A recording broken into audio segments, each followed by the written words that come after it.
கிறிஸ்துவின் கிறிஸ்தவம், இது வாழ்வின் வழி.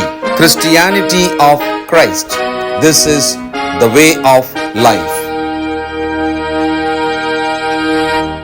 பரிசுத்த ஆண்டவர் இயேசு கிறிஸ்துவின் இனிய நாமத்திலே உங்களுக்கு வாழ்த்துக்கள்.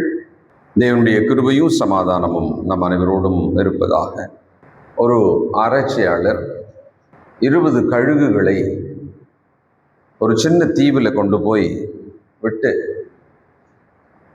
அதற்கான இறைச்சிகளை எல்லாம் தினமும் அங்கே வைக்க ஏற்பாடு செய்தார்.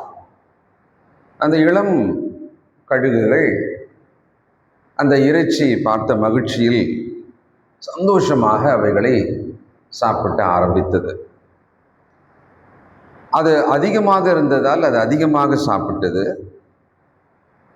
இறை தேட பறக்க வேண்டிய அவசியம் ஏற்படவில்லை.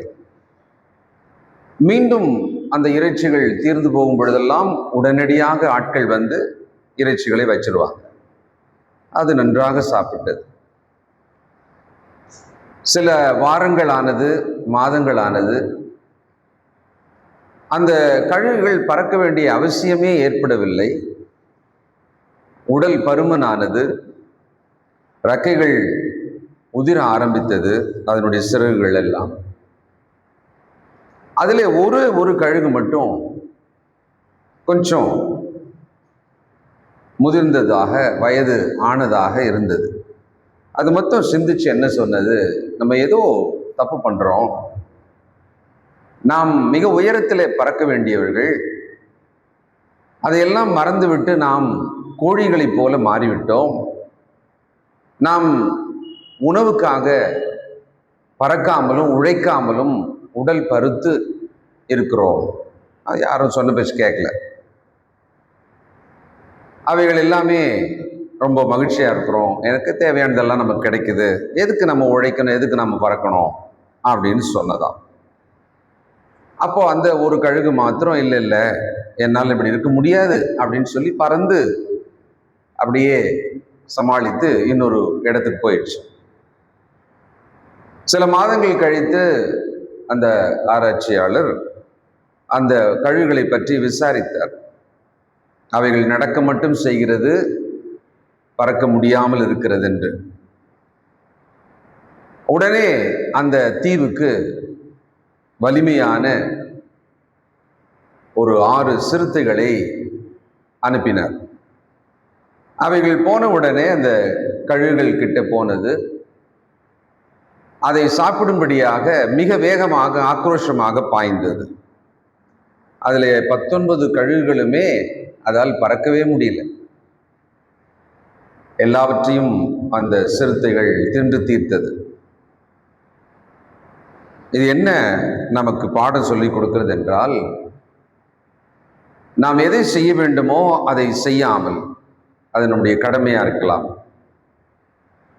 அன்னன்ன வயதிலே இதை செய்ய வேண்டும் என்று இருக்கும் எதையும் செய்யாமல் விட்டு விடுவோமானால், சுகமாக இருப்பதை விரும்புவோமானால், இதை கம்ஃபர்ட் ஜோன் ட்ராப் என்று சொல்வார்கள். சுகமாகவே இருக்கும் ஒரு அனுபவத்துக்குள்ளேயே விரும்பி இருந்து எந்த விதமான அடிப்படை கடமை, உழைப்பு ஏதும் செய்யாமல் ஒருவர் இருப்பாரானால் அதற்குள்ளேயே அவர் அழிந்து போவார். அதனால கடினமாக உழைக்கவும், கடமைகளை செய்யவும், நம் வயதுக்கேற்றாற் போல எதை செய்ய வேண்டுமோ அதை நியாயமாக தேவனுடைய பார்வையிலே செய்யவும் நம்மை ஒப்பு கொடுக்க வேண்டும். 7ஆம் அதிகாரம், எஸ்ராவின் புத்தகத்தின் 7ஆம் அதிகாரத்தில் இருக்கிற 10ஆம் வசனம்தான் நான் ஏற்கனவே சொன்னது போல நம்ம எல்லாருக்கும் ஒரு பழக்கமான, நினைவில் வைத்துக் கொள்ளக்கூடிய ஒன்று. அதை விட மிக முக்கியமான சில விஷயங்கள் இந்த அதிகாரத்துக்குள் இருக்கிறது. அதை நாம் நிச்சயமாக இன்றைக்கு ஆராய்ந்து பார்க்கலாம். இந்த சூழல் என்ன அப்படின்றத கவனிப்போம்.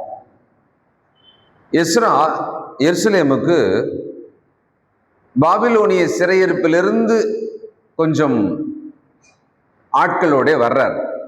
இப்பதான் என்டர் ஆகுறார். இங்க என்ன நடந்தது? எருசலேமிலே தேவாலயம் எல்லாம் கட்டப்பட்டு முடிந்து விட்டது. கொஞ்ச காலம் கழித்து எஸ்ரா ஒரு குறிப்பிட்ட மக்களோடு கூட அங்கிருந்து வர்றார் எருசலேமுக்கு. இதான் சூழ்நிலை. ஆனால் இந்த திரும்பி வருகிற இந்த சம்பவத்துக்கும் ஆலயம் கட்டி முடிச்சதுக்கு நடுவுல ஏறக்குறைய 60 வருஷங்கள் கடந்து விட்டது. 6ஆம் அதிகாரத்துக்கும் 7ஆம் அதிகாரத்துக்கும் நடுவுல 60 ஆண்டு காலம் இடைவெளி. இதை ஞாபகம் வச்சுக்கணும். 516 கிறிஸ்துவுக்கு முன், அதிலிருந்து 458 வரைக்கும் இந்த இடைப்பட்ட காலம். எப்பொழுதுமே வரலாற்றில் சரி, உலகளாவிய சபை அல்லது ஒரு தேசத்தின் கிறிஸ்தவ மக்கள் கூட்டம் அல்லது ஒரு பிராந்தியத்தில் இருக்கிற கிறிஸ்தவ மக்கள் நடுவில் அல்லது ஒரு குடும்பம் அல்லது ஒரு தனிப்பட்ட ஒரு மனுஷன், அந்த உலகளாவிய அளவிலிருந்து ஒரு தனிப்பட்ட மனுஷன் வரைக்கும் ஏதோ ஒரு காலகட்டத்தில் ஒரு புதுப்பித்தல் நடக்க வேண்டிய அவசியம்.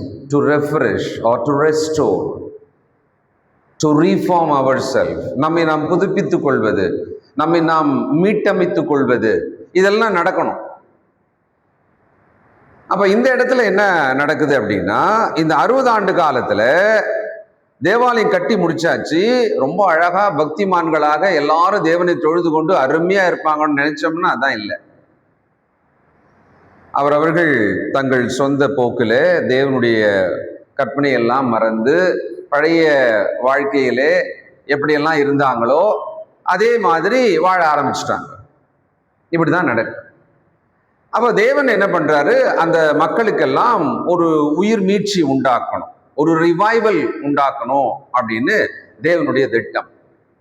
இந்த வார்த்தை தனிப்பட்ட ஒவ்வொரு கிறிஸ்தவனுக்கும் ஒரு கிறிஸ்தவ குடும்பத்துக்கும் அவசியமா இருக்கிறது. நமக்குள்ளே நம்முடைய ஆவிக்குரிய வாழ்க்கைக்கான ஒரு ரினியூவல் நமக்கு தேவைப்படுது, ஒரு புத்தாக்கம் நமக்கு தேவைப்படுகிறது. நாம் சாதாரணமாக அல்லது மிதமாக ஆவிக்குரிய விஷயத்தில் இருக்கலாம். ஆனால் தேவனை நேசிப்பவர்களாக நம்மை ஆவிக்குரிய பிரகாரமாக புதுப்பித்துக் கொள்வதற்கு ஒரு விருப்பமும் ஒரு முயற்சியும் தேவை. அது எப்படி வேணாலும் வரலாம். ஒருவருக்கு அவருடைய அதிகமான துன்பம் அந்த நோக்கத்தை உண்டாக்கலாம். ஒருவருக்கு மிகப்பெரிய நஷ்டம் அப்படி ஒரு ஜாக்கிரதையை உண்டாக்கலாம். ஒருவருக்கு தேவன் கொடுக்கிற ஒரு பெரிய ஆசீர்வாதம், ஆஹா நான் தேவனை மறந்து இப்படியெல்லாம் இருந்தனே, ஆனா அவர் என்னை இப்படி ஒரு பெரிய ஆசீர்வாதத்தாலே நிரப்பி இருக்கிறாரே, அப்படியானா நான் இன்னும் சரியா இல்லை நடக்கணுமே, ஏதோ ஒரு வகையில அந்த ஒரு உயிர் மீட்சி அவர்களுக்குள்ளே ஆவிக்குரிய பிரகாரமாக உண்டாகலாம். அதுபோல இந்த நேரத்துல எஸ்ரா ஒரு குரூப் ஆஃப் பீப்புளோட வராரு. இது எஸ்ரா புத்தகத்தோட 2வது பாகம். இது முதல் 6 அதிகாரங்கள் ஒரு பாகம் வச்சோம்னா 7வது அதிகாரத்திலிருந்து 2ஆம் பாகம் தொடங்குறதா வச்சுக்கலாம். அந்த யூதர்கள் தேவனை விட்டு விலகி இருந்தாங்க. 60 வருஷத்துல கலப்பு திருமணங்கள் செய்து கொண்டாங்க. ஆனா அவங்க செய்யக்கூடாது. அவர்களுக்குள்ளே சீர்திருத்தம் தேவைப்பட்டது. இப்ப எஸ்ராவை பத்தி நம்ம பார்க்கறதா இருந்தா, ஒரு தனி நபரை பற்றி தேவன் இவர் இன்னார் என்று சொல்வதற்காக நீங்கெல்லாம் நினைச்சே பார்க்க மாட்டீங்க. அப்படி ஒரு விஷயம் இந்த சாப்டர்ல இருக்கு. நம்ம நினைக்கிறோம் எஸ்ரா தன் இருதயத்தை கர்த்தருடைய வார்த்தையை கற்றுக்கொள்ளவும் போதிக்கவும் பக்குவப்படுத்தினார், இவ்வளவுதான் எஸ்ராவை பத்தி நமக்கு ஞாபகமே இருக்கும். ஆனால் பாருங்க, இந்த சாப்டர்ல முதல் வசனம், இந்த வர்த்தமானங்களுக்கு பின்பு செராயாவின் குமாரனாகிய எஸ்ரா பெர்சியாவின் ராஜாவாகிய அர்த்தசஷ்டா அரசாளுகிற காலத்திலே பாபிலோனில் இருந்து வந்தான். இந்த செராயா அப்படின்னு ஆரம்பிக்கிறாரா 5வது வசனம் வரைக்கும் அப்படியே ஆரோனின் குமாரன் வந்து முடியும். நல்லா பாத்தீங்கன்னா செராயாவின் குமாரனாகிய எஸ்ரா தானே இவரு. செராயாவை பத்திய ஒரு வம்சம் சொல்றார். ஏறக்குறைய 16 தலைமுறைகளை குறிப்பிடுகிறார். ஆச்சரியமா இருக்கு. எஸ்ரா செராயாவினுடைய மகன்,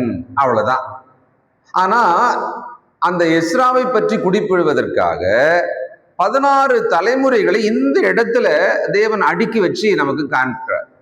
இதுல என்ன தெரியுதுன்னா, எஸ்ரா ஒரு முக்கியமான தலைமுறைக்குள்ளிருந்து வரும் ஒரு மனிதன்.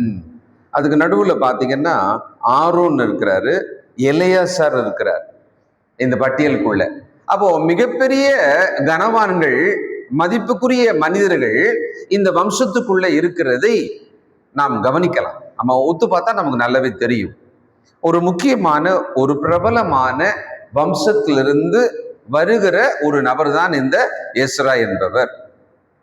அடுத்தது எஸ்ராவை பற்றி நாம் தெரிஞ்சுக்கிறதுக்கு இன்னொரு விஷயம், 7ஆம் அதிகாரம் 6வது வசனம். இந்த எஸ்ரா இஸ்ரவேலின் தேவனாகிய கர்த்தர் அருளிய மோசேயின் நியாயப்பிரமாணத்திலே தேறின வேத பாரகனாயிருந்தான். வேத பாரகனாயிருந்தான், அது அவருடைய ப்ரொஃபஷன். வேத பாரகன்னா யாருன்னா, அந்த காலத்திலே பழைய ஏற்பாட்டின் புத்தகங்களை நகல் எடுப்பவர்கள். they write a copy. அவங்க தான் வேத பாரகர். தோல் சுருள்களிலே அவங்க காப்பி எடுப்பாங்க.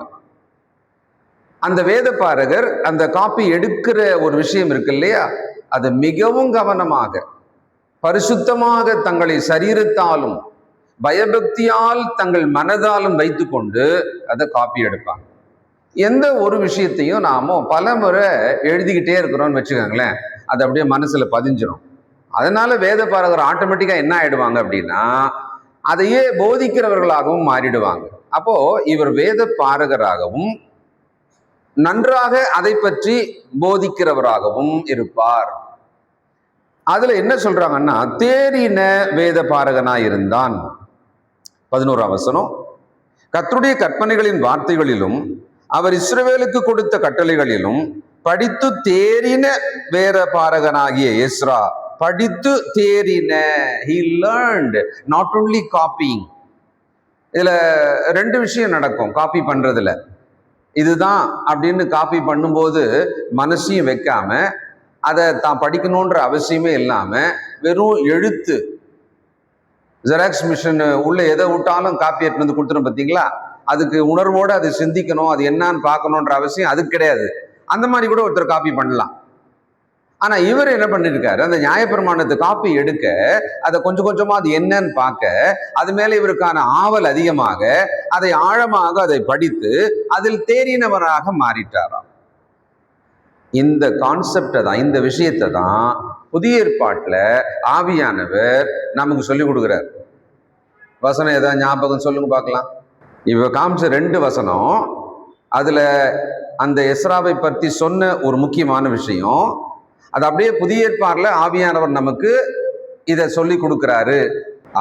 2 தீமோத்தேயு 3ஆம் அதிகாரம் 16-17 இந்த வார்த்தை அங்கேயும் பயன்பட்டு இருக்கிறது. வேத வாக்கியங்கள். இங்க இங்க இங்க அவர் ஆராய்ந்து பார்த்தது வேத வாக்கியங்கள் தான். அன்னைக்கு இருந்த நியாயப்பிரமாணம் தான். அதுலயும் அவங்க கிட்ட முக்கியமா நியாயப்பிரமாணத்தோட காப்பியை தான் அவங்க அதிகமா எடுத்துக்கிட்டே இருப்பாங்க. ஊர் ஊரா எங்கெங்கெல்லாம் சிதறி போனாங்களோ அங்கெல்லாம் அனுப்புவாங்க. அதை அவர்கள் ஆசாரியர்கள் வச்சிருப்பாங்க. அதை அவர்கள் எடுத்து மக்களுக்கு போதிப்பாங்க. அல்லது பாவங்கள் செய்து விட்டு வரும் பொழுது நியாயப்பிரமாணத்துல இந்த ஒரு சட்டத்தின்படியாக இந்த பலியை கொண்டு வா அப்படின்னு அந்த அந்த காப்பியை வச்சுக்கிட்டு தான் அவங்களுக்கு பலி முறைமைகளை எல்லாம், காணிக்கைகளை எல்லாம் அவங்க சொல்லி கொடுத்துக்கிட்டே இருப்பாங்க. அது ஒரு சட்ட புத்தகம், அதை வச்சிருப்பாங்க கையில எப்பவுமே. நீதிமன்றத்துல சட்ட புத்தகம் இருக்கும்ன்ற மாதிரி. அப்ப இந்த வேத வாக்கியங்கள் எல்லாம் இன்னைக்கு நம்ம தேவ ஆவியினாலே அருளப்பட்டிருக்கிற அதை தேவனுடைய மனுஷன் தேறினவனாகவும், அன்றைக்கு எஸ்ரா அந்த நியாய பிரமாணத்தையே, அது வெறும் செய்யாதன்ற கட்டளைகள் தான் அது. அவ்வளோ ஒன்றும் இன்ட்ரெஸ்டா இருக்குமான்னு எனக்கு தெரியல. இப்ப நம்ம போய் பற்றா கூட அதை ஒன்றும் இன்ட்ரெஸ்டாவே இல்லை. இப்படி இருன்னு சொல்லி ஒரு தேசத்துக்கு கொடுக்கப்பட்ட சட்டம் தான் அது. ஆனா அதுல இன்ட்ரெஸ்டிங்கான ஒரு விஷயம் என்னன்னா, இவைகளை கை கொண்டால் இன்னின்ன ஆசீர்வாதங்கள் என்று தேவன் ரொம்ப தெளிவா சொல்லியிருக்கிறார். அப்போ அவர் ரொம்ப ஆவலா என்ன பண்றாரு, அதை படித்து தேறினவரானாரா. இன்னைக்கும் நாம நம்ம கையில் இருக்கிற இந்த வேத புத்தகத்தை, குறிப்பாக இந்த புது உடன்படிக்கையை நாம் படித்து அதை கற்றுக்கொள்வோமானால், இதை நாம் எப்படி செய்யலாம்? ஒரு புத்தகத்தை படித்து கற்றுக்கொள்ளுங்கள்னு என்ன? இன்னைக்கு ஒரு சகோதரன் சகோதரி என்னை பார்க்க வந்தாங்க. அவர்கள் புதிய தம்பதிகள். அவர்களை பார்த்து பேசி ஒரு சிற்றுண்டி அவர்கள் உண்டு ஜெபம் பண்ணிட்டு அனுப்பும்போது திடீர்னு எனக்கு ஒரு யோசனை வந்தது, அவங்களுக்கு ஒரு புத்தகம் கொடுக்கணும் அப்படின்னு சொல்லி. அதற்காகவே இப்போ சமீபத்தில் தான் வாங்கினேன், யாராவது வந்தால் கொடுக்கணும்னு கரெக்டாக எனக்கு ஞாபகம் வந்தது. ஒரு புத்தகத்தை கையில் கொடுத்துட்டு சொன்னேன், அம்மா இந்த புத்தகமானது கணவன் மனைவியோட கடைபிடிக்க வேண்டிய மிக முக்கியமான 2 விஷயங்களை பேசுகிற புத்தகம் இது. நீ நல்லா படிக்கணும், நல்லா படித்து முடிச்சுட்டு திரும்ப என்கிட்ட கொடுக்கணும் அப்படின்னு சொன்னேன். ஏன்னா திரும்ப கொடுக்கணும்னு சொல்லும்போது தான் அதை படிச்சிடணுன்ற ஒரு ஆவல் அவங்களுக்கு வரும். என்கிட்ட இன்னொன்று இருக்குது தான், இருந்தாலும் அதை அவங்க படிக்கணுன்றதுக்காக சொன்னேன். அதில் கணவன் இதை செய்ய வேண்டும், மனைவி இதை செய்ய வேண்டும் என்று சொல்லிய ஒரு அருமையான புத்தகமா கொடுத்தேன். அவர்கள் அதை கற்று நன்றாக அதை படித்து அதை ஏற்றுக்கொள்வார்கள், புரிந்து கொள்வார்களானால், அதில் தேறினவர்கள் ஆவார்களானால் நிச்சயமா அது அவங்க வாழ்க்கையில மிகப்பெரிய பிரயோஜனமா இருக்கும். அவர்களை சுற்றி இருக்கிற பல தம்பதியருக்கு நடுவில் அவங்க ரொம்ப நல்லா இருப்பாங்க. அந்த மாதிரியான ஒரு விஷயம் அந்த புத்தகத்தில் படிச்சா அவங்க நிச்சயமா பயன்பெறலாம். இப்ப வேத வாக்கியங்களை நாம படித்தா எந்த மனுஷனும் தேவனுடைய மனுஷன், எந்த மனுஷனும் ஆகிய தேவனுடைய மனுஷன் யாரா இருந்தாலும் சரி, அவங்க கர்த்தருடைய வார்த்தையை படித்தால், அதை கற்றுக்கொண்டால் என்ன ஆவாங்கலாம், எந்த நற்கிரியும் செய்ய தகுதியுள்ளவர்களாக இருக்கும்படியாக இருக்கு. இப்போ இந்த எஸ்ராவானவர் படித்து தேறின வேத பாரகனாக, கூடவே அவர் இன்னொருத்தராகவும் இருக்கிறார். வேத பாரகன், making coffee, learned law of God. கூடவே அவர் ஆசாரியனாக இருக்கிறார். உண்மை என்ன மாதிரியான ஒரு மதிப்பு இருக்குல்ல அவரை பொறுத்த வரைக்கும். a priest and also a scribe. அப்போ வசனத்துக்குள்ளவே படிக்கிறதும் கத்துக்கிறதும் போதிக்கிறதும் செய்யறதும், இந்த 3 புள்ளிகளுக்கு நடுவில் ஒரு வாழ்க்கையை பிக்ஸ் பண்ணி வச்சிருப்பார். ஒரு போதகன் அப்படிதான் இருக்கணும், ஏன் ஒரு கிறிஸ்தவன் அப்படிதான் இருக்கணும். கர்த்தருடைய வார்த்தை படித்து கொண்டே இருக்கணும், அதை கற்றுக்கொண்டு அதில் தேறினவன் ஆகணும், அதை பிறருக்கு சொல்லும்படியாக. 2த்துக்கும் நடுவில் ஒன்று இருக்குது, அதை அவரை பற்றி படிக்கும் போதே நம்ம கற்றுக்கலாம். என்ன இந்த 2த்துக்கு நடுவில் கற்றுக்கொள்ளணும், போதிக்கணும், நடுவில் இன்னொன்று இருக்கு. சரி, இப்போ இந்த மனுஷன் அந்த காலத்தில் வந்த பொழுது என்ன ஆச்சு வாசிப்போம். 11 to 26 வரைக்கும் நாம கவனிக்கணும். இப்போ 10வது வசனத்திலிருந்து வாசிக்கலாம். கர்த்தருடைய வேதத்தை ஆராயவும், இப்பதான் அந்த நடுவில் இருக்கிற விஷயம், அதன்படி செய்யவும், இஸ்ரவேலிலே கட்டளைகளையும் நீதி நியாயங்களையும் உபதேசிக்கவும் எஸ்ரா தன் இருதயத்தை பக்குவப்படுத்தி இருந்தான். இருதயத்தை பக்குவப்படுத்தி இருந்தான். He prepared his heart. பக்குவப்படுத்துதல்னா என்ன? அவர் ஆயத்தம் பண்ணி இருந்தார், அவர் தீர்மானித்திருந்தார். He decided. அதான் அங்க முக்கியமான விஷயம். அப்போ நம்முடைய வாழ்க்கையில நம்முடைய தீர்மானங்கள் எப்படி இருக்கிறது? கர்த்தருடைய வேதத்தை பொறுத்த வரைக்கும் நம்முடைய தீர்மானங்கள் எப்படி இருக்கிறது? இப்படி ஒரு கேள்வி கேட்டு பார்க்கலாமா? எழுதிக்கங்க. என்னுடைய வாழ்க்கையில் தேவன் நிமித்தமான என்னுடைய தீர்மானம், எழுதிக்கங்க. என்னுடைய வாழ்க்கையில் தேவன் நிமித்தமாக என்னுடைய தீர்மானம். கீழே ஒரு 4 வரி விட்டுருங்க, கேப் விட்டுருங்க. அப்புறமா வீட்டுக்கு போயிட்டு என்ன எழுத முடியுன்றதை நீங்க ட்ரை பண்ணி பாருங்க. தேவன் நிமித்தமா இந்த தீர்மானத்தை லைஃப்ல நான் எடுத்திருக்கேன்.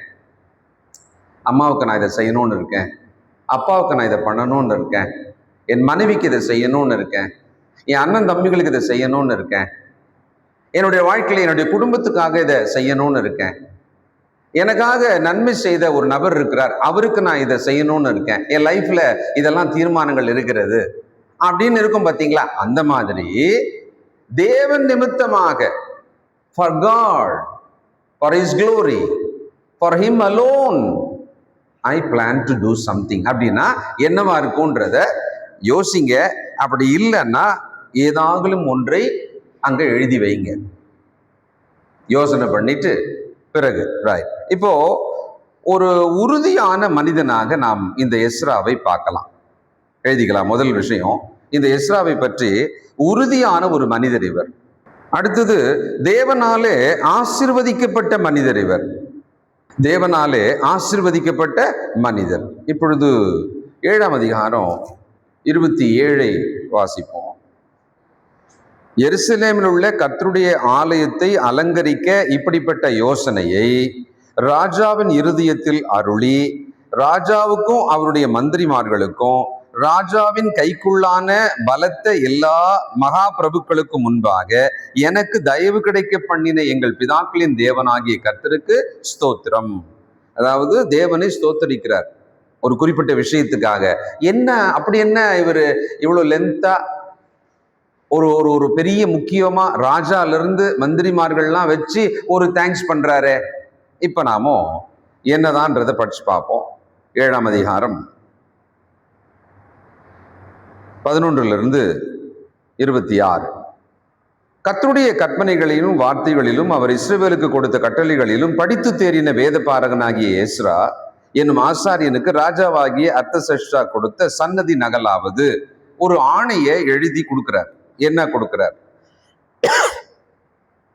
ராஜாதி ராஜாவாகிய அர்தசஷ்டா பரலோகத்தின் தேவனுடைய நியாயப்பிரமாணத்தை போதிக்கிற, கவனிங்க, போதிக்கிற உத்தம வேத பாரகனாகிய எஸ்ரா என்னும் ஆசாரியனுக்கு பூரண சமாதானம் உண்டாக வாழ்த்தி எழுதுகிறது என்னவென்றால், இதுக்கு வரைக்கும் நம்ம அவரை என்ன வேத பாரகன் பார்த்தோம்? தேறின வேத பாரகன். அது என்னன்னா, அவர் கற்றுக்கொண்டார், அதுல அவர் எக்ஸ்பர்ட்டா இருக்கிறார். அந்த பிரமாணங்கள்ல எதை கேட்டாலும் சொல்ற மாதிரி ஒரு நல்ல ஒரு ஒரு அதுல தேறினா அறிவுல ஞாபகத்துல இல்ல, அதெல்லாம் ஃபிங்கர் டிப்லன்னு சொல்லுவாங்க இல்லையா, அந்த மாதிரி இருக்கிறார். ஆனா இங்க பார்த்தோம்னா இந்த உத்தம வேத பாரகன் சொல்லும் போது அது உள்ள என்ன இருக்கும் அப்படின்னா, அவர் அதை கை கொண்டு காப்பாற்றி வாழ்வதிலே கவனமான ஒருத்தர். அதனாலதான் உத்தம அப்படின்னு இருக்க வார்த்தை. இஸ் வெரி லாயல், ஒரு நேர்மையான, தான் என்ன சட்டங்களை படிக்கிறாரோ அதன்படி நடக்கிற ஒரு மனிதனாக உத்தம அப்படின்ற ஒரு வார்த்தை இருக்கிறது. நம்ம யாராவது பாராட்டும்படியாக ஒரு கடிதத்தை நமக்கு கொடுப்பார்களானால், ஒரு சிபார்சு கடிதம், ஒரு வேலை மேல நண்பருக்கு சொல்றாரு, இந்த தம்பிக்கு வேலை கொடுத்துருங்க அப்படின்னு சொல்லி, அப்படி சொல்லும் பொழுது அவர் எழுதும்போது என்ன எழுதணும்னா, இந்த தம்பி அனுப்புறேன்ல, இந்த பிள்ளைய அனுப்புறேன் இல்லையா, இவர் யாருன்றதை சொல்லணும். பிலமோனுக்கு எழுதின நிருபத்தை போன வாரம் ஐயா எடுத்தாங்க. அதுல அந்த பிலமோனுக்கு எழுதும் பொழுது அது ஒரு சிபாரிசு கடிதம் தான். யாரை ஏற்றுக்கொள்வதற்காக? ஒனேசிமோ ஏற்றுக்கொள்வதற்காக. அப்ப அந்த ஒனேசிமோ பத்தி எழுதணும். என்ன எழுதணும்? அவர் ஏற்றுக்கொள்ற மாதிரி எழுதணும். அதுல ரொம்ப அழகா எழுதுறார். எந்த அளவுக்கு எழுதுறாருன்னா, என்னை நீங்கள் ஏற்றுக்கொள்வதானால் இதோ இவனையும் ஏற்றுக்கொள்ளுங்கள். என்ன நீங்க எப்படி மதிப்பீங்களோ இவனையும் அந்த அளவுக்கு நீங்க மதிக்கலாம். எனக்கு நீங்க கேட்காமலே கூட என்னெல்லாம் செய்ய நினைப்பீங்களோ செய்வீங்களோ அப்படி இவனுக்கும் நீங்கள் செய்யலாம். இப்படி ஒருத்தர் எழுதிட்ட பிறகு அங்க என்ன பண்ணுவாங்க? அவங்க கண்டிப்பா கொடுத்துருவாங்க அது எல்லாத்தையுமே. அந்த மாதிரி ஒருவேளை நமக்காக கற்பனையாக இப்படி யோசிங்க, ஒரு சிபாரிசு கடிதத்தை ஒரு நல்ல மனிதன் எனக்கு கொடுக்கிறார்ப்பா. அப்படி கொடுக்கும்போது என்னை பத்தி அதுல என்ன மென்ஷன் பண்ணுவாரு? எஸ்ராவை பற்றி தேவன் இந்த ஒரு சாப்டருக்குள்ள அவருடைய தகப்பனாரை சொல்லும்போது 16 தலைமுறைகளை சொன்னார். ஒரு தனி மனிதனை இன்ட்ரோடியூஸ் பண்ணும்போது 16 தலைமுறையை சொல்லி சொன்னது இந்த இடம். அதுக்கப்புறமா நீங்க புதிய ஏற்பாட்டில் ஆண்டவர் இயேசுவை பத்தி சொல்லும் பொழுது 42 தலைமுறையை அங்க பார்க்கலாம். அப்போ ஒரு முக்கியமான ஒரு மனிதனாக இருக்கிறாரு. அது எதனால தேவன் இந்த மனுஷன் மேல இப்படி ஒரு மதிப்பை தூக்கி வச்சிருக்கிறாரு? சரி, அடுத்தது இந்த புறஜாதி ராஜா பத்தீங்களா, அர்தசஷ்டா, இவர் மேல எப்படி ஒரு நன்மதிப்பு வச்சிருக்கிறார், ஒரு ஹானர் வச்சிருக்கிறாருன்னு சொன்னா, உத்தம வேத பாரகன்றார். எவ்வளவு பெரிய ஒரு ஹானரை வச்சிருக்காரு பாத்தீங்களா? பூரண சமாதானம் உண்டாக வாழ்த்தி. அந்த ஆசாரியனுக்கு வெறும் சமாதானம் இல்லை, பூரண சமாதானம் உண்டாக. ஒருத்தரை வாழ்த்தும் பொழுது கூட நல்லா இருப்பா, அதுக்கும் எல்லாத்துலயும் உன்னுடைய எல்லா முயற்சியிலையும் நீ நினைக்கிற எல்லா திட்டங்கள்லையும் நீ நல்லா இருப்பப்பா. நான் எப்படி இருக்கும்? அந்த முதல்லையும் நல்லா இருப்பேன்னு தான் சொன்னோம், இப்பவும் நல்லா இருப்பேன்னு தான் சொல்றோம். ஆனா இப்ப சொல்லும் போது ஒரு 4 வார்த்தையை சொன்னேன் பார்த்தீங்களா, அது இன்னும் கூடுதலான ஒரு மதிப்பை கொடுக்குது இல்லை, ஒரு வேல்யூ கொடுக்குதா இல்லையா? அப்போ இந்த இடத்துல இந்த எஸ்ராவை பற்றி வாழ்த்தி எழுதுறாரா, நம்முடைய ராஜ்யத்தில் இருக்கிற இஸ்ரவேல் ஜனத்திலும் அதன் ஆசாரியரிலும் லேவியரிலும் உன்னோடு கூட எருசலேமுக்கு போக மனப்பூர்வமாய் இருக்கிற யாவரும் போகலாம் என்று நம்மாலே உத்தரவாகிறது. அந்த இடத்துல ஒரு ஃப்ரீ வில், ஒரு ஆப்ஷன் கொடுக்கிறார். எப்பா உங்க கூட வரணும்னு யாரெல்லாம் விரும்புறாங்களோ அவங்கெல்லாம் வரட்டும், ஓகே சாங்ஷன். நீ உன் கையில் இருக்கிற உன் தேவனுடைய நியாயப்பிரமாணத்தின்படி யூதாவையும் எருசலேமையும் விசாரித்து நடத்தவும், ராஜாவும் அவருடைய மந்திரிமாரும் எருசலேமில் வாசம் பண்ணுகிற இஸ்ரவேலின் தேவனுக்கு மனப்பூர்வமாய் கொடுத்த வெள்ளியையும் பொன்னையும், பாபிலோன் சீமையெங்கும் உனக்கு கிடைக்கும் எல்லா வெள்ளியையும் பொன்னையும், உன்னுடைய ஜனமும் ஆசாரியும் எருசலேமில் உள்ள தங்கள் தேவனுடைய ஆலயத்துக்கென்று மன உற்சாகமாய் கொடுக்கும் காணிக்கைகளையும் நீ கொண்டு போகவும், வெள்ளியும் பொன்னையும் யார் யார் என்னெல்லாம் கொடுத்தாங்களோ எல்லாத்தையும் நீ எடுத்துன்னு போப்பான்றார். அப்படியானால் அந்த உத்தம வேத பாரகன் சொன்னது எவ்வளவு உண்மையா இருக்குல்ல? ஒரு சிலர்கிட்ட கை வேலைகளை கொடுக்கலாம், பிசிக்கல் ஒர்க்கு அவங்ககிட்ட கொடுக்கலாம். ஒரு சிலர்கிட்ட தான் பணத்தின் வேலைகளை கொடுப்பாங்க, அவங்க ரொம்ப லாயலா இருப்பாங்க, அவங்க கிட்ட தான் பணத்தை ஹேண்ட் ஓவர் பண்ணுவாங்க. ஒருத்தர்கிட்ட கை வேலைகளை கொடுப்பாங்க, அவர் அதுக்கு அதை கரெக்டா பண்ணுவார். பணத்தை கொடுத்தோம்னா தடுமாறிடுவார். ஆனா இந்த இடத்துல பாத்தீங்கன்னா இந்த மொத்த பயணமும் அங்கு போய் சென்று அவர் செய்ய வேண்டிய சீர்திருத்தம் எல்லாவற்றுக்காகவும் இங்கிருந்து புறப்படும் பொழுது இவர் கொடுக்கும் பொன் வெள்ளி, இதற்கு முந்தினவர்கள் கொடுத்தது, ஜனங்கள் மன உற்சாகமாய் கொடுத்தது. முதல்லயே தேவாலயம் கட்டது ஒரு ட்ரிப் வந்தாச்சு, முதல்ல ஆரம்பத்திலே வந்தாச்சு. ஒரு குரூப் வந்து அவங்க எல்லாம் வேலையெல்லாம் பார்த்து தேவாலயத்தை கட்டி முடிச்சுட்டாங்க. இப்ப மறுபடியும் பார்க்கிறோம். அடுத்தது ஆகையால் 17ஆம் வசனம், 10-16 கொஞ்சம் இருக்குல்ல, மன உற்சாகமாய் கொடுக்கும் காணி கொண்டு போகும், நீ ராஜாவினாலும் அவருடைய 7 மந்திரிமாராலும் அனுப்பப்படுகிறாய். ஆகையால் அந்த திரவியத்தினால் நீ தாமதமின்றி காளைகளையும் ஆட்டுக்கடாக்களையும் ஆட்டுக்குட்டிகளையும் அவைகளுக்கு அடுத்த போஜன பலிகளையும் பான பலிகளையும் வாங்கி அவைகளை எருசலேமில் உங்கள் தேவனுடைய ஆலயத்து பலிபீடத்தின் மேல் செலுத்துவாயாக. ஆக்சுவலா இதெல்லாம் இவங்க செலுத்துவாங்க, இதுக்காக தான் இவங்க போறாங்கன்னு தெரிஞ்சதுனால இதெல்லாம் நீ பண்ணிடுப்பா. இந்த பணம் இந்த வெள்ளி எல்லாவற்றையும் நீ பயன்படுத்தி தேவாலயத்துல செலுத்தணும்னு சொன்னீங்க இல்லையா, நீங்க அந்த பலிபீடத்துல போயிட்டு நீங்க அதெல்லாம் செலுத்துங்க. மீதியான வெள்ளியையும் பொன்னையும் கொண்டு செய்ய வேண்டியது இன்னதென்று உனக்கும் சகோதரருக்கும் நலமாய் தோன்றுகிறபடி அதை உங்கள் தேவனுடைய சித்தத்தின்படியே செய்யுங்கள். அந்த இடத்துல ஒரு சுதந்திரத்தை கொடுக்கிறார். அவங்க கிட்ட போயிட்டு ஹேண்ட் ஓவர் பண்ணிட்டு வா, அதாம அவங்க வேலை முடிஞ்சது, அவங்க பார்த்துக்கோ. அப்படி இல்லை, உங்களுக்கும் அங்கிருக்கும் அந்த பரிசுத்தவான்கள் ஆசாரியர்கள் அவர்களுக்கு நலமாய் தோன்றுகிறதுபடி உங்கள் தேவனுக்கு சித்தமானதை செய்யுங்கள். உன் தேவனுடைய ஆலயத்தின் ஆராதனைக்காக உனக்கு கொடுக்கப்பட்ட பனிமுட்டுகளையும் நீ எருசலேமின் தேவனுடைய சந்நிதியில் ஒப்புவிக்க கடவாய். பின்னும் உன் தேவனுடைய ஆலயத்துக்கு அவசியமாய் கொடுக்க வேண்டி இருப்பதை நீ ராஜாவின் கஜாமலிலிருந்து வாங்கி கொடுப்பாயாக. எவ்வளவு தாராளமா இருக்கிறாங்கல்ல தேவன், இவைகளை ஏவி இருக்கிறார். நதிக்கு அப்புறத்தில் இருக்கிற எல்லா கஜான்சிகளுக்கும் அர்த்தசஷ்டா என்னும் ராஜாவாகிய நான் இடுகிற கட்டளை என்னவென்றால், பரலோகத்தின் தேவனுடைய நியாயப்பிரமாணத்தை போதிக்கும், இங்கதான் போதிக்கும்ன்ற வார்த்தை வருகிறது, வேதபாரகனாகிய எஸ்ரா என்னும் ஆசாரியன் 100 தாலந்து வெள்ளி, 100 கல கோதுமை, 100 கல திராட்சை ரசம், 100 கல எண்ணெய் மட்டும் உங்களை கேட்பவை எல்லாவற்றையும் வேண்டிய உப்பையும் தாமதம் இல்லாமல் கொடுக்கவும். வித்தவுட் எனி டிலே கொடுத்துருங்க. பரலோகத்தின் தேவனுடைய கற்பனையின்படியே அது தேவையா இருக்குமோ அதுவெல்லாம் பரலோகத்தின் தேவனுடைய ஆலயத்துக்கு ஜாக்கிரதையாய் செலுத்தப்படவும் வேண்டும். ராஜாவும் அவர் குமாரரும் ஆளும் ராஜ்யத்தின் மேல் கடுங்கோபம் வருவானேன். நம்ம மேல கோபம் வந்துடக்கூடாதுப்பா, தெய்வ குத்தம் ஏற்படாம இருக்கணும். ஏன்னா இவர் புறஜாதி ராஜா இல்லையா, அந்த ஜீவனுள்ள வல்லமையான தேவனை பற்றி ஹிஸ்டரியெல்லாம் கேட்டிருப்பாங்கல்ல, பயத்தோட பக்தியோட இதையெல்லாம் செய்வதற்காக அனுப்புறாங்க. 24, பின்னும் ஆசாரியரும் லேவியரும் பாடகரும் வாசல் காவலாளரும் நிதிநேமியரும் தேவனுடைய ஆலயத்தின் பணிவிடைக்காரருமான ஒருவன் மேலும் பகுதியாகிலும் தீர்வையாகிலும் ஆயமாகலும் சுமத்தலாகாதென்று அவர்களை குறித்து உங்களுக்கு அறிவிக்கிறோம். இந்த கூலி, இந்த லாட்டு கூலி, சும கூலி, இந்த டாக்ஸ் அது மாதிரி எதுவுமே அவங்க மேல எடுத்துன்னு போறதுக்கு செலுத்தவே கூடாது. எல்லாம் ஃப்ரீ. அவங்க என்ன வச்சிருக்காங்களோ, என்ன தேவைன்னு சொல்றாங்களோ எல்லாத்தையும் கொடுத்து அனுப்புங்க. ஒரு பெரிய துன்பத்திலிருந்து தேவன் நம்மை அடுத்த கட்டத்துக்கு உயர்த்துறார், மாத்துறாருன்னு வச்சுக்கோங்களேன். அது ரொம்ப ஆச்சரியமா செய்வார். எகிப்தின் அடிமைத்தனத்திலிருந்து கூட இஸ்ரவேல் மக்கள் வெளியில ஒரு 15 லட்சம் பேர் வெளியில வந்தாங்கல்ல, அப்ப கூட எகிப்தை கொள்ளையிட்டு வெளியே வந்தாங்கன்னு இருக்கும். பொன்னியும் வெள்ளியும் எல்லார்ட்டையும் கேட்க எல்லாரும் கொடுத்தான். கேள்வி முறை, எப்பா நீ முதல்ல போனா போதும்னு தேவன் அப்படி சூழ்நிலை உருவாயிட்டார். நம்முடைய தேவன் நம்மை ஆசீர்வதிக்க விரும்புகிறவர். He loves to bless his children. நம்மை ஆசீர்வதிக்க விரும்புகிற தேவன் அவர்.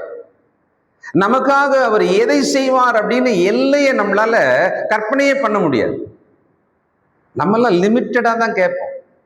ஒரு லிமிட்டுக்கு மேல போனா நம்ம கேட்கவே யோசிப்போம், இதெல்லாம் தேவன்கிட்ட கேட்கலாமா அப்படின்னு யோசிப்போம் நம்ம. ஏன்னா we are such a limited mind நம்மளுக்கு.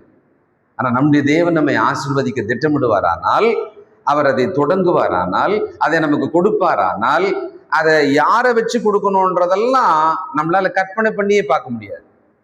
ஆச்சரியமாக புறஜாதி ராஜாவின் இருதயத்தை ஏவி கண்ணியமாக மிகுந்த மதிப்போட இந்த ஆணையை எழுதி கொடுத்து அனுப்புறார். பின்னும் நதிக்கு அப்புறத்திலும் உன் தேவனுடைய நியாய பிரமாணங்களை அறிந்த சகல ஜனங்களையும், நியாயம் விசாரிக்கத்தக்க துரைகளையும் நியாயாதிபதிகளையும் எஸ்ரவாகிய நீ உன்னிடத்தில் உன் தேவனுடைய ஞானத்தின்படியே ஏற்படுத்துவாயாக. அந்த பிரமாணங்களை அறியாதவர்களுக்கு அவைகளை உபதேசிக்க கடவாய். தேவன் தான் சொல்றாரு, நமக்கு தான் தெரியுது. இவர் உபதேசிக்கணும்ன்றதையும் அவர் எழுதியிருக்கிறார்னா என்ன அர்த்தம்? God moved him to write like this. தேவன் ஏவுகிறார், தேவன் ஏவுகிறார். என்னெல்லாம் நினைவு இருக்கு, என்னுடைய வாலிப வயதுல +2 முடிச்சுட்டு ஒரு அறையில உட்கார்ந்துருக்கேன். சொல்லியிருப்பேன் ரொம்ப, பட் இருந்தாலும் இது ஞாபகம் வர்றதுனால சொல்றேன். சிலருக்கு நிச்சயமா பிரயோஜனமா இருக்கும். நானும் என்னுடைய அம்மாவும் இருக்கோம். அம்மாவை வளர்த்த நன் அவங்கள பார்க்க போனோம், பேசிக்கிட்டே இருந்தோம். +2 இதுக்கப்புறமா அவனை ஏதாவது டிப்ளமோ அது இது சேர்க்கணும், அதுக்காக தான். யாராவது உங்களுக்கெல்லாம் தெரிஞ்சவங்க இருந்தால் எதனா சொல்லுங்களம்மா. அப்போ கரெக்டாக ஒருத்தர் உள்ளே வராரு, உட்கார்றாரு. அவர் என்னன்னா கத்தோலிக்க கட்டிடங்களை கட்டுகிற ஒரு சிவில் என்ஜினியர். அவர் வந்த உடனே பாட்டி என்ன பண்ணாங்க, அப்பா இவரும் மெட்ராஸ் தான், இவங்க மெட்ராஸ்லேருந்து வந்திருக்காங்க, நான் வளர்த்த பொண்ணு பையன் +2 முடிச்சிருக்கான், ஏதாவது அவனுக்கு டிப்ளமோ அந்த மாதிரி சேர்க்கணுமா. அப்போ அவர் சொன்னார், தம்பி நீங்கள் எங்கே படிக்கணும்னு நினைக்கிறீங்களோ அப்ளிகேஷன்லாம் போடுங்க, அதுக்கு என்ன செலவாகுன்னு சொல்லுங்கள், அது எவ்வளவு செலவானாலும் பரவாயில்ல, அது 3 வருஷம் தானே டிப்ளமோ, நான் எல்லாமே நான் படிக்க வைக்கிறேன் அப்படின்னு சொல்லிட்டார். அதை அப்படியே காப்பாற்றினார். 3 வருஷம் படிப்புக்கும் எனக்கு உதவி செய்தார். அந்த நேரத்தில் பாட்டிக்கிட்ட சொல்லுவோம், அவங்க ஏதாவது பழங்கழம் கொடுப்பாங்க, கையில் அவங்களுக்குன்னு கொடுக்கறத சேமித்து வைப்பாங்க. அவங்க ரிட்டையர் ஹோமில் இருக்கிறாங்க அவங்க ஆக்சுவலாக. அதெல்லாம் கொஞ்சம் கொஞ்சம் சேர்த்துக்கிட்டு வச்சுட்டு ஒரு 500 ரூபாய் 1000 ரூபாய் ஏதோ ஒன்று கையில் கொடுப்பாங்க அம்மா கிட்ட. இவ்வளோதான் எங்களுக்கு பிக்சர் தெரியும், இதுதான் லிமிட்டாக எங்களுக்கு அவ்வளோதான் தெரியும். ஆனால் ஒரு நபர் அங்கே வந்த உடனே என்னுடைய அடுத்த 3 ஆண்டுக்கான மொத்த படிப்பு செலவு எல்லாமே அங்கேயே எனக்கு வாக்களிக்கப்பட்டு விட்டது. அது அப்படியே செய்யப்பட்டும் விட்டது. உங்க வாழ்க்கையில என்ன மாதிரியான சவால் உங்களுக்கு முன்னால் இருந்தாலும் சரி, தேவன் நமக்கு செய்ய விரும்புகிறதை அவர் செய்வார். தேவன் நமக்கு செய்ய திட்டமிட்டதை தடை செய்ய ஒருவராலும் முடியாது. தேவன் செய்ய நினைத்தது தடைபடாதுன்னு இருக்கு இல்லையா, அது உண்மைதான். இங்கே இந்த எஸ்ரா குறிப்பிட்ட ஜனங்களோட அந்த தேவாலயத்துக்காக எருசலேமுக்கு அவர் போகணும். எல்லாம் பனிமூட்டுகள் எல்லாம் கொடுக்கப்பட்டது, வெள்ளியும் பொண்ணும் கொடுக்கப்பட்டது, மனிதர்களை கொண்டு போனார், ஒரு பெருங்கூட்டமாக போகிறார். ஆனா இந்த மனுஷன் மேல அந்த ராஜா வச்சிருந்த மதிப்பு, அந்த மதிப்பை யார் ஏவுதலால எழுதுறார் அப்படின்னா, தேவனும் இந்த எஸ்ராவை அவ்வளவு நன்மதிப்போட எழுத வச்சிருக்கிறார். அவரை குறிப்பிட்டிருக்கிறார்.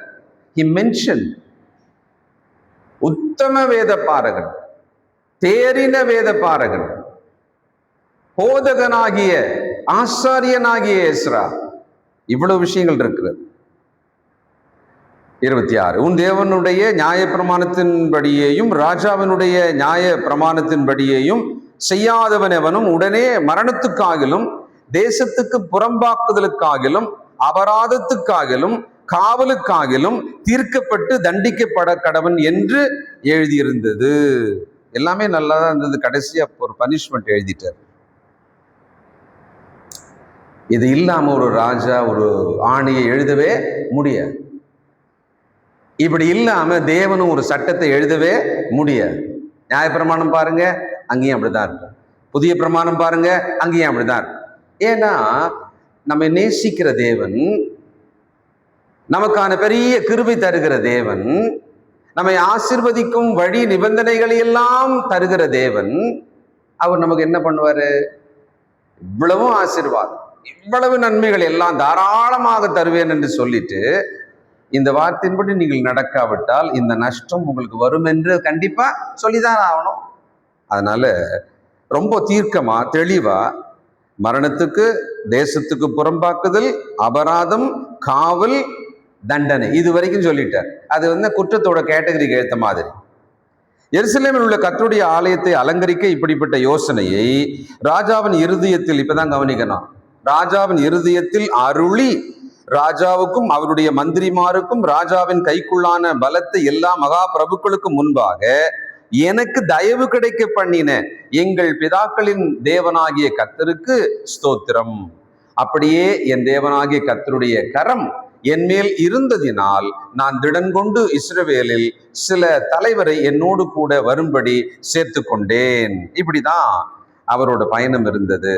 இப்ப நாமோ நம்முடைய நன்மதிப்பு எப்படிப்பட்டது கேள்வி கேட்டு பார்ப்போம். நாம் யாராக இருக்கிறோம்? நம்மை பற்றி பிறர் என்னவாக பேசுகிறார்கள்? நாம் யாரால் எப்படி மதிக்கப்படுகிறோம்? ஆண்டவர் கூட கேட்டார் ஒரு முறை, என்னன்னு சொல்றாங்க? தீர்க்கதரிசின்றாங்க, போதகர்ன்றாங்க, எலியான்றாங்க, அப்படிலாம் சொல்றாங்க. அப்படியானால் சில காலத்துக்கு நாம் இப்படி ஒரு நினைவு, இப்படி ஒரு சர்ச் நம்ம பண்ணித்தான் ஆகணும்.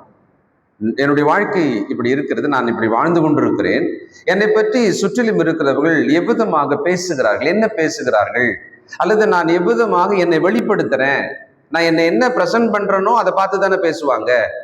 அப்படி ஒரு ஆய்வு நமக்கு தேவை. நம்மை பற்றி இல்லாதது பொல்லாதது சொல்பவர்கள்னா அது கண்டிப்பா இருப்பாங்க. அது மேல மட்டுமே கவனம் வைக்கக்கூடாது.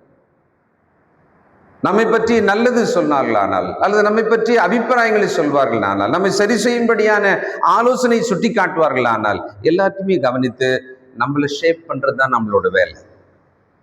நம்மளை தேவனுக்கு பிரியமானவர்களாக வளர்த்து கொள்வது நம்மளோட வேலை, நம்முடைய பொறுப்பு. இது எல்லாமே இருக்கும், சுத்திலும் எல்லாமே இருக்கும். இந்த மனுஷனுக்கான நன்மதிப்பு ரொம்ப ஆச்சரியமா இருக்கிறது. அவருடைய வம்சத்தை தேவன் குறிப்பிட்டது ரொம்ப ஆச்சரியமா இருக்கிறது. அவர் எப்படி அதை நடந்து கொண்டார், எப்படி தன் இருதயத்தை பக்குவப்படுத்தினார்ன்றத நம்ம மறுபடியும் வாசிச்சு முடிக்கலாம். அந்த 10ஆம் வசனம் பாருங்களேன். கர்த்தருடைய வேதத்தை ஆராயவும், கர்த்தருடைய வேதத்தை ஆராயவும். இந்த ஆராய்தல் என்பதை நமது ஆண்டவர் சொல்லும் போது ஒரு பெரிய வெகுமதியை வச்சு சொல்றார். கர்த்தருடைய வேதத்தை ஆராயணும்னு சொல்லும் பொழுது ஒரு பெரிய ஒரு வெகுமதியை வச்சு சொல்றார். புதிய ஏற்பாட்டுல யோவான்ல கர்த்தருடைய வேதத்தை ஆராய்ந்து பாருங்கள், அதனால உங்களுக்கு நித்திய ஜீவன் உண்டு. எவ்வளவு பெரிய வெகுமதி பார்த்தீங்களா? எங்க எடுத்துன்னு போய் சொல்லிட்டார் பாருங்க.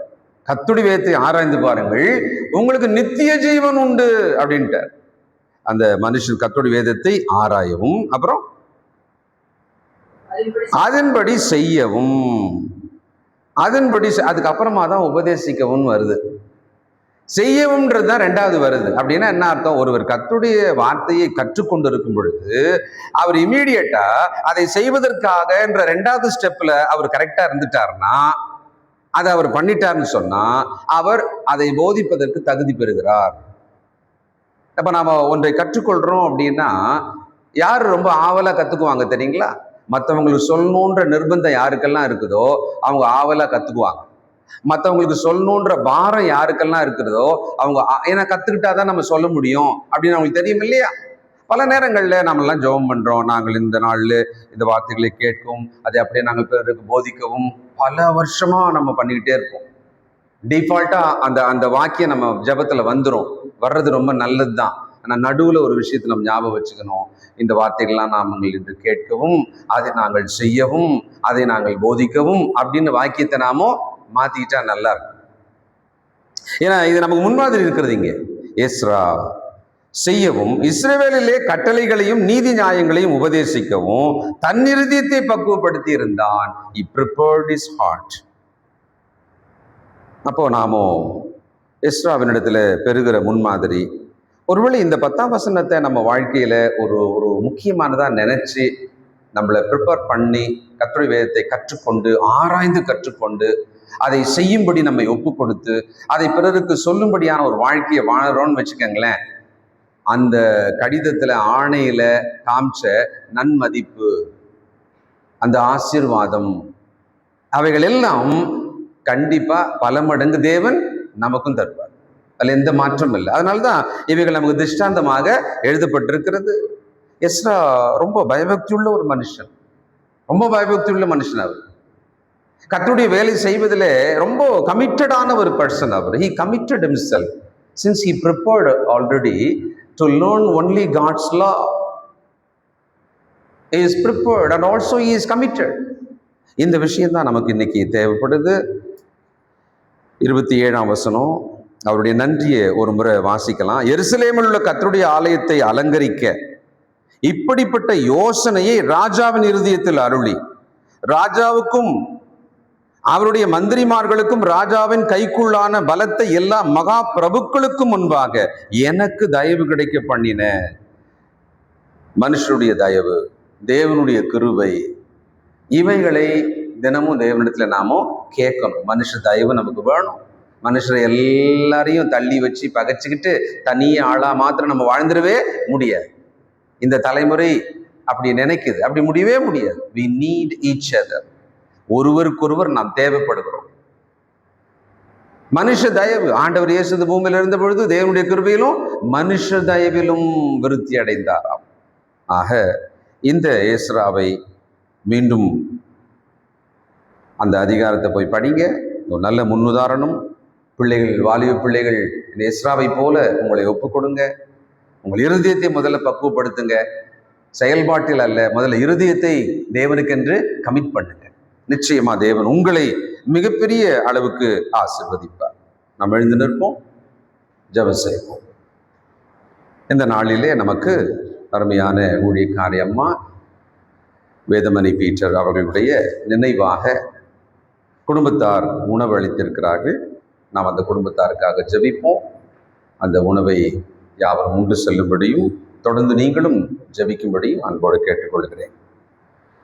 வானத்தையும் பூமியும் உண்டாக்கின சர்வ வல்லமையுள்ள நல்ல பிதாவே, பரிசுத்தர் பரிசுத்தர் பரிசுத்தரே, இதோ எங்களுக்கு இந்த நாளிலே ஜீவனை தந்து உம் சமூகத்தில் வரும்படி தயவு தந்து உம் வார்த்தைகளை கேட்கும்படி எங்கள் காதுகளுக்கு பாக்கியம் தந்தீரே, உமக்கு ஸ்தோத்திரம்ப்பா. அந்த காலத்தில் எஸ்ரா என்கிற ஒரு தனி மனுஷன் ஏதோ புறஜாதி ராஜாவினாலே வாழ்த்தப்பட்டதை, மதிக்கப்பட்டதை, புகழப்பட்டதை நாங்கள் வாசித்தோம். அது உம்மாலே கிடைத்தது. உம்முடைய வேத வசனங்களை கற்றுக்கொண்டதுனாலே, அதற்கு தன் இருதயத்தை ஆயத்தம் பண்ணினதுனாலே கிடைத்ததப்பா. அதையே நாங்களும் செய்ய நீர் எங்களுக்கு போதித்திருக்கிறீர். எங்கள் பிள்ளைகளை ஒப்புக் கொடுக்கிறோம். ஆசீர்வதியும், நன்மதிப்பும் நற்சாட்சியும் பெற்றவர்களாக வாழ எங்களுக்கு உதவி செய்யும். தகப்பனே, உம்முடைய வேலையை செய்வதற்கு உம்முடைய வார்த்தைகளை எங்களுக்கு கற்றுத்தாரும். கற்றுக்கொண்டதின்படி தேறினவர்களாக நடப்பதற்கு எங்களுக்கு உதவி செய்யும், பலன் தாரும். இதனாலே உணவளிக்கும் குடும்பத்தாரை ஆசீர்வதியும். அவர்கள் ஒவ்வொருவருக்கும் வேண்டிய சுகத்தையும் பலத்தையும் தாரும். அவர்கள் பிள்ளைகளின் பிள்ளைகளை ஆசீர்வதியும். நாங்கள் உமது பார்வையில் இருக்கிறோம், உமது கையின் கீழ் இருக்கிறோம். எங்கள் மேல் தயவாயிரும். ஆண்டவரும் இரட்சகரும் ஆகிய இயேசு கிறிஸ்துவின் நல்ல நாமத்தில் துதித்து ஜெபிக்கிறோம் பிதாவே. God bless you.